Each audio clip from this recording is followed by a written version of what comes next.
This is an instructional safety video for the Little Giant Conquest multi-purpose ladder. This ladder is specially designed for inspectors and appraisers to fit into the trunk or back seat of a car and go into multiple positions. I want to take a moment not only to cover how it uses, but some of the safety items that you should follow when using this ladder. Now, the ladder adjusts in size and shape with two different components.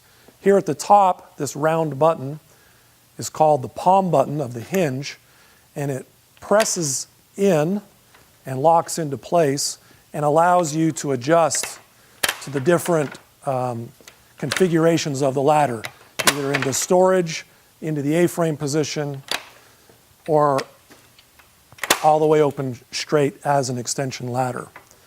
Now, the other component that you need to be familiar with are called rock locks. The rock locks there's 4 of them, 2 on each side of the ladder. You simply squeeze the rock locks open and they lock open, and that allows you to telescope each side of the ladder independently. So you can telescope this up, lock it into any one of these 4 rungs, and then that can be used in a staircase position, or you can adjust the other side by releasing those rock locks and adjusting the other side up. Now, one more position as an A-frame ladder is the 90-degree position. The ladder can be used in this configuration up against the wall. You want to make sure that you're up against a wall or a vehicle. And then you can work from this side directly up against the wall into tight corners, so you're not actually leaning your ladder against the house and marring up the structure or damaging the stucco or the siding. The U.S. military uses the ladder in this position so that they don't scratch up their aircraft. So a great position if you're up against a wall or in a tight spot.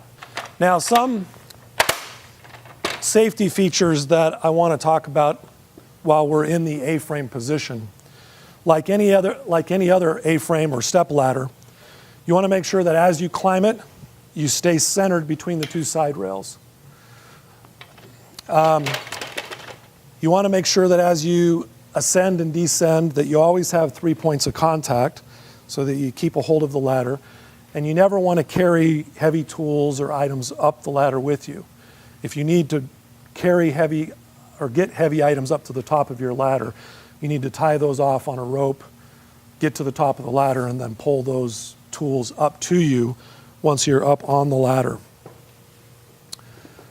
Now, as a A-frame ladder, again, that can be used in a 4-foot, 5-foot, 6-foot, and 7-foot size.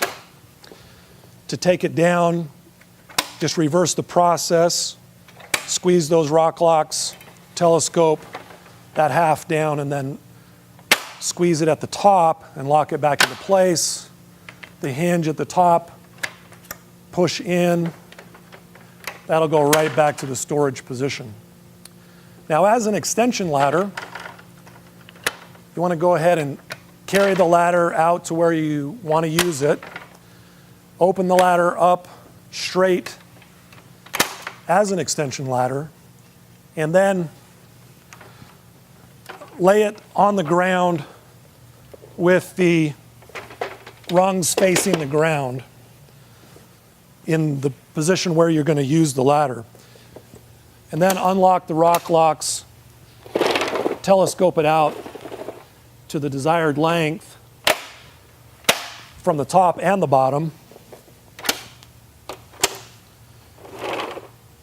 And then either with the help of another person holding the bottom of the ladder or up against the wall, make sure that the bottom of the ladder is supported, lift the top, and then hand over hand, you want to walk the ladder up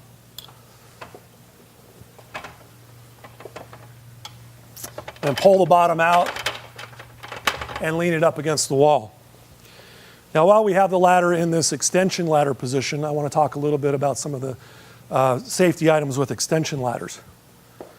Like other ladders, when you're climbing, you want to make sure that you keep your body centered between the two side rails. And you want to use the same 3-point of contact rule as you climb up and down. Now, if you're climbing up onto a roof, you want to make sure that you have 3 feet of ladder above the roof line. Down here at the bottom, you want to make sure that you're set up on good, dry, solid ground, as level as you can. If it's unlevel, then you'll need to use a leveling device to level the ladder. And you want to make sure that your ladder is at a 75.5-degree angle against the house, or a 4-to-1 ratio. So for every 4 feet up, you want to come 1 foot out away from the wall that you're working against. The easiest way to do this is the fireman method. The fire department teaches their firemen to place their toes at the base of the ladder, face the ladder, and then hold your arm straight out and place the palm of your ladder on the rung that's at that height.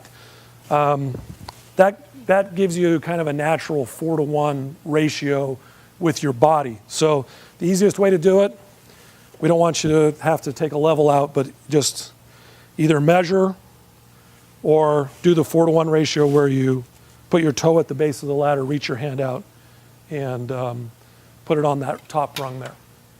As you're setting those ladders up and down, you want to make sure that you look for hazards. You want to make sure that you never set it up in front of a doorway that's going to open your direction. And you want to make sure that it's not in a path of travel around a corner, so that a forklift's not going to come around the corner and not have time to see you before they run into you. So if any of those things, you need to put out cones or markers, or have somebody watch if that's the only place that you can set up. Now, to take the ladder down in this position, you want to do it the exact opposite. Again, either have somebody support the bottom of the ladder or push it up against a wall for support. And then, again, hand over hand, reverse that process, lay it back down on the ground, squeeze those rock locks, and telescope it back in. On this side as well.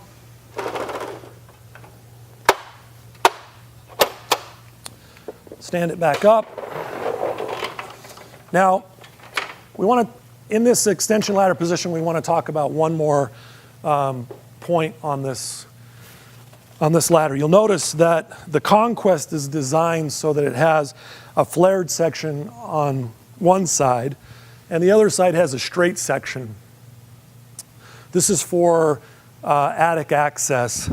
You can unlock the top of the ladder, adjust it up about as high as the roof is until you get to that attic opening. And then from the bottom, you line that up, and from the bottom, you can raise that up a rung at a time and go right up into that attic opening. And then to get it back down, just reverse that. Again, making sure that you hold on to the intersection of the ladder as you adjust that. If you unlock these pins without securing the intersection of the ladder, of course, gravity is going to cause that to fall down. So as you unlock those, you do them one at a time. Make sure that you have that section secured so that you can safely bring it down, line it up with that rung, and lock it into place. Then to bring it back down, again, unlock your hinge. That locks open. Rotate it back around. That'll lock in the A-frame position. And then, again, at the storage position. And you've got the carrying handle here on the side to carry it to and from the work. Because it stores in really half the size of a ladder of this length, it's a lot easier to get in and out of a person's home or into a business without denting the walls and the doorways and knocking over lamps and decorations as you move about the property. Again, this is the Conquest multi-purpose ladder by Little Giant.